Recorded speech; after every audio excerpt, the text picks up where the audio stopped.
Prosseguindo na Arqueologia Bíblica 1, na lição 3, o item 13 do nosso material didático, a escrita dos habitantes de Quemete. Bom, nós estudamos a escrita dos sumérios, que surgiu ali na Mesopotâmia, próximo de 3.300 a.C., 700 anos depois da criação de Adão. Estudamos que os sumérios são provavelmente descendentes de Sete. Agora vamos falar dos habitantes de Caim, que eles criaram também uma escrita para eles, que é chamada escrita hieroglífica.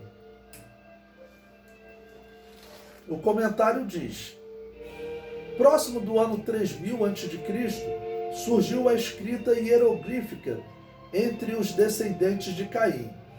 Bom, eu coloquei aí uma figura que é retratado na internet, como era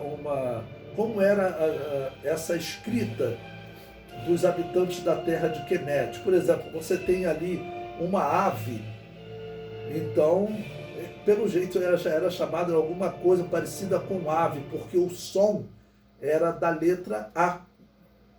Ok? No futuro, nós veremos que essa escrita egípcia, ela vai influenciar diretamente a escrita alfabética.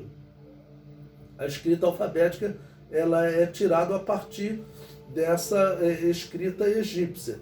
Então eu aproveitei para pegar, tem ali cada letra, letra A, letra B, C, e as figuras. E escrevi mais abaixo, como se escrevia em hieróglifo, o termo Betlehem, casa do pão, como se escreveria em hieróglifo. O comentário diz: o termo hieróglifo deriva de dois termos gregos, hieros, que se traduz por sagrado, e glifo, que se traduz por escrita. Ou seja, escrita sagrada é o significado do hieróglifo. A escrita egípcia era tão complicada que perdeu o seu uso, ao que parece, próximo do ano 200 a.C. Por séculos, a humanidade olhou para esses escritos como se fossem ornamentos. Quando a arqueologia nasceu, quando a ciência nasceu, aí nos anos 1800, quando vão ter pesquisadores sérios, ninguém sabia ler naquele período, a princípio, ninguém sabia ler esses hieróglifos. Eles olhavam para esses hieróglifos e não sabiam o que significava. Seria só enfeites, né? Aí o comentário prossegue. Como que essa escrita vai ser compreendida pela humanidade? Olha, em 1799, da era cristã. Então, essa escrita ela foi criada lá em 3000, 3200 a.C., perto dos dias do Novo Testamento. O seu uso desapareceu, principalmente quando os gregos dominaram o Egito, abandonaram aquele uso daquela escrita complicada, porque os gregos já tinham desenvolvido, junto com os fenícios, uma escrita muito superior, que era a escrita alfabética.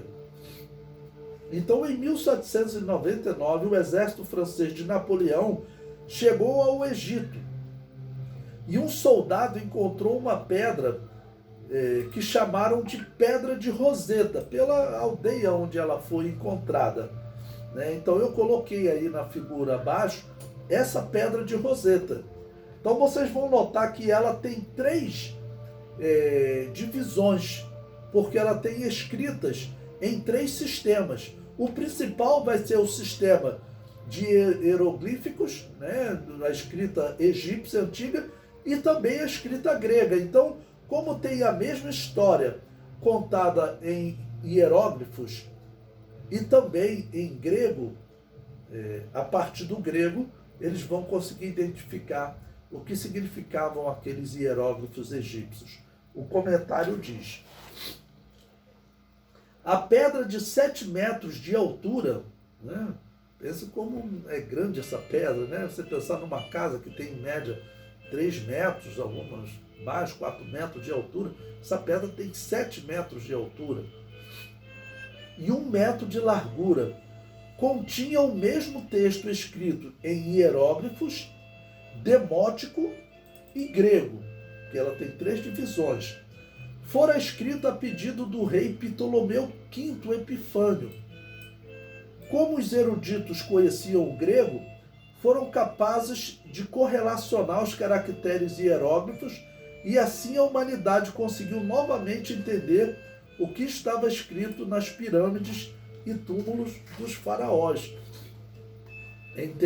Foi interessante como eles conseguiram fazer essa identificação, né?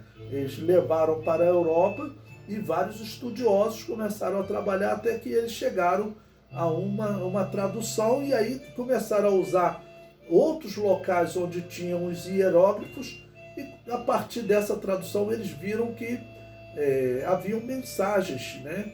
Já que inteligíveis, nomes de pessoas, eventos, tudo escrito nessa linguagem. Isso aqui é bem interessante. Eu vou só aproveitar e contar aqui para vocês, Pedra de Roseta. Há cerca de 15 anos, mais ou menos, a humanidade resolveu tentar comprovar a origem da água. Como a água veio parar aqui no planeta Terra.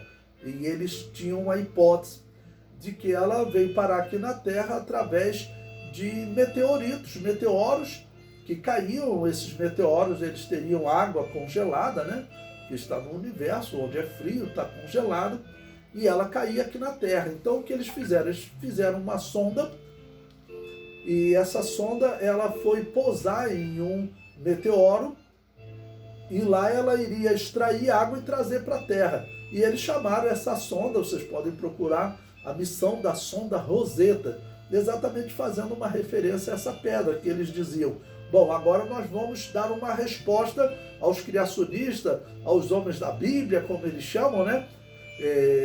E nós vamos explicar qual a origem da água da Terra, porque a ciência ainda não tem uma explicação.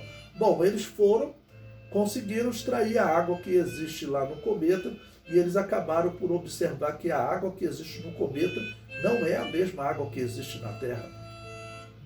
Então até hoje eles continuam sem explicação sobre como surgiu a água.